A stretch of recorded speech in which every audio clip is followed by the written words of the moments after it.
అమ్మా నమస్తే. నమస్తే. మీరు వ్యవసాయ కూలియా? కూలి వ్యవసాయం కూలీళ్ళమే. భూమి లేదా మీకు? భూమి లేదు, జాగలేదు, ఏది లేదు. రేవంత్ రెడ్డి గెలిస్తే నేను అధికారంలోకి వస్తే వ్యవసాయ కూలీలకు 12,000 ఇస్తాను, మీకు ఏమైనా ఇచ్చిండా? రూపాయి ఇయ్యలే. రూపాయి ఇయ్యలేదు. రూపాయి ఇయ్యలే. ఇది ముఖమే లేదు. మరి ముఖమే లేదు. ఇది వాళ్ళకు రూపాయి ఇయ్యలేడు. వాడు కరెంట్ బిల్ మాఫీ చేస్తాడు, కరెంట్ బిల్ మాఫీ చేయలేడు. వాడు గ్యాస్ కు 500 చేస్తాడు, అది చేయలేడు. ఏం చేయలేడు. వాళ్ళ కూలీలకు వాడు ఏం చేయలేకవే అప్పుడు చేసినాయి 6 కిలోల బియ్యం అవే వస్తున్నాయి. కోపని బియ్యం గిట్ట ఏం చేయలేడు వాడు. మాకు ఏం తక్కువ చేయలేడు. వాళ్ళు 2500 వేస్తాడు, అవే వేయలేడు. ఏ చేయలేడు.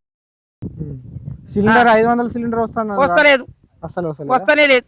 మీకు సొంతం ఇల్లు ఉందా, గుడిసి ఉందా? లే, ఇల్లు ఉంది. ఇల్లు కట్టుకున్నాం. సునీత అప్పుడు ఆమె ఇచ్చినుండే మాకు, సునీత రెడ్డి. అప్పుడు వచ్చింది ఇల్లు ఒకటి ఉన్నది. అప్పుడు వచ్చింది, ఇప్పుడు లేదు. అంతే. అమ్మా నమస్తే. నమస్తే. మీరు వ్యవసాయ కూలియా? కూలి వ్యవసాయం కూలీళ్ళమే. భూమి లేదా మీకు? భూమి లేదు, జాగలేదు, ఏది లేదు. రేవంత్ రెడ్డి గెలిస్తే నేను అధికారంలోకి వస్తే వ్యవసాయ కూలీలకు 12,000 ఇస్తాను, మీకు ఏమైనా ఇచ్చిండా? రూపాయి ఇయ్యలే. రూపాయి ఇయ్యలేదు. రూపాయి ఇయ్యలే. ఇది ముఖమే లేదు. మరి ముఖమే లేదు. ఇది వాళ్ళకు రూపాయి ఇయ్యలేడు. వాడు కరెంట్ బిల్ మాఫీ చేస్తాడు, కరెంట్ బిల్ మాఫీ చేయలేడు. వాడు గ్యాస్ కు 500 చేస్తాడు, అది చేయలేడు. ఏం చేయలేడు. వాళ్ళ కూలీలకు వాడు ఏం చేయలేకవే అప్పుడు చేసినాయి 6 కిలోల బియ్యం అవే వస్తున్నాయి. కోపని బియ్యం గిట్ట ఏం చేయలేడు. వాడు మాకు ఏం తక్కువ చేయలేడు. వాళ్ళు 2500 వేస్తాడు, అవే వేయలేడు.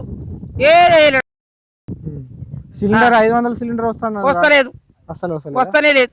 మీకు సొంతం ఇల్లు ఉందా, గుడిసి ఉందా? లే, ఇల్లు ఉంది. ఇల్లు కట్టుకున్నాం. సునీత అప్పుడు ఆమె ఇచ్చినుండే మాకు, సునీత రెడ్డి.